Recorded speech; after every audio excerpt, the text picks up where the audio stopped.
Aleksandra Nikolić je pre nekoliko dana bila na hirurškoj intervenciji vađenja silikona iz usana, a čim je došla kući i snimila je kako izgleda i šokirala sve. Otečenost i crvenilo usana zaista su primetni, a bivša zadrugarka ima 2 velika reza duž gornje i donje usne. Ipak, kako kaže, drago je što to uradila, a za nekoliko dana bi trebalo da izvadi konce i da se nada najboljem rezultatu. Aleksandra nije ipak želela da pokazuje usne nakon operacije u sred tržnog centra, pa je preko lica stavila zaštitnu masku. Ako kaže, i sa maskom su ljudi prepoznavali i zaustavljali. Ona je snimila popularni vlog iz šopinga u koji je otišla sa majkom Slovenkom i sestrom Jelenom, a potom je fanovima pokazivala šta je sve pazarila.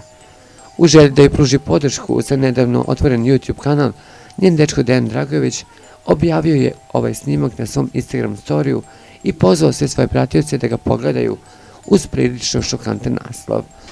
Ljudi šokirani Aleksandrinim izgledom izbacili iz tržnog centra, napisao je Dejan stavljajući emotikone kojima je muka te povraćaju.